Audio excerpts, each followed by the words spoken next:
ब्रिटिशकालीन 1881च्या गॅझेटनुसार कोल्हापूर जिल्ह्याची लोकसंख्या 8,01,189 इतकी होती.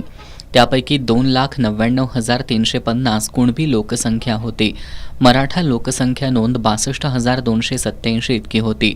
शेती करणारे पण लढवय्ये कुणबी, शिपाईपणाचा बाणा बाळगणारे शूर मराठे आणि मराठी भाषा बोलणारे मराठे आणि कुणबी यांच्यात फारसा भेद दिसत नाही. कुणबी आणि मराठा यांचा परस्पर अन्न लग्न व्यवहार चालतो.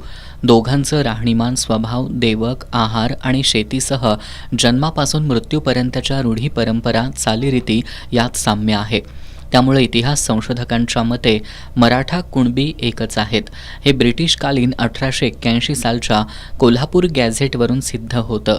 कोल्हापूर जिल्ह्याची 2011ची लोकसंख्या 38 लाख इतकी होती.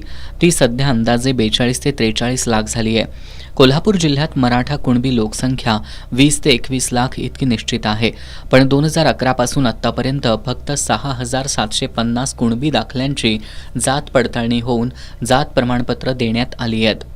सन 1882 साली 2,99,350 कुणबी लोकसंख्या होती. ती संख्या 2025 साली किमान 15 लाखांवर गेली असणार.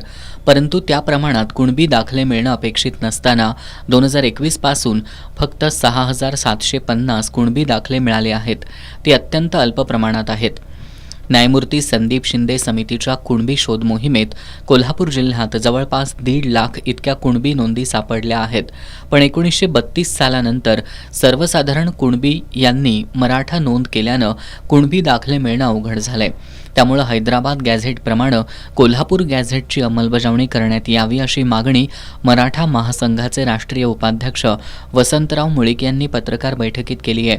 1881 सालच्या गॅझेटमध्ये मराठा कुणबी एकच आहे असं स्पष्ट असताना 1996 साली महाराष्ट्र शासनानं प्रकाशित केलेल्या गॅझेटमध्ये मराठा कुणबी वेगवेगळे दाखवण्याचं कारस्थान कुणाचं?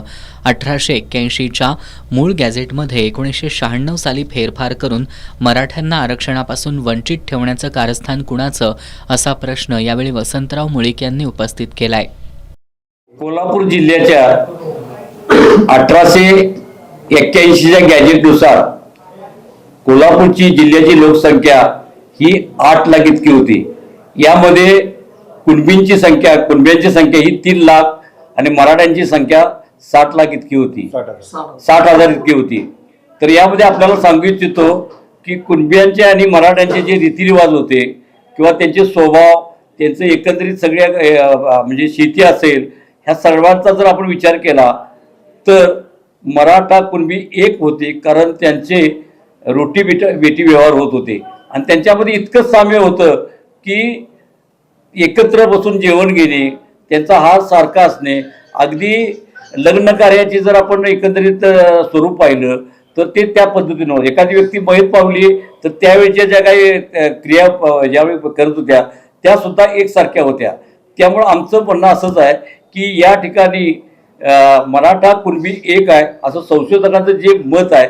आणि त्यामध्ये काय झालेलं आहे की 1996च्या गॅजेटमध्ये एकदम बदल केलेला आहे आणि कट कारस्थान केलं असं आमचं मत आहे. तर त्यामध्ये मराठा कुणबी विवाह होत नाही असं पहिल्याच ओळीत लिहिलेलं आहे. त्यामुळं यामागची कुणाची कारस्थान आहे हा एक आमचा पहिला आरोप आहे. कोल्हापूर जिल्ह्यातील मराठा कुणबींना न्याय मिळण्यासाठी कोल्हापूर गॅझेटियर तातडीनं लागू करावं अशी मागणी मुळीक यांनी केली आहे. या पत्रकार बैठकीला मराठा महासंघाचे जिल्हाध्यक्ष शशिकांत पाटील, चंद्रकांत पाटील, रुपेश पाटील, उमेश पवार, राहुल इंगवले, दिलीप सावंत, चंद्रकांत चव्हाण आणि शैलजा पाटील उपस्थित होते.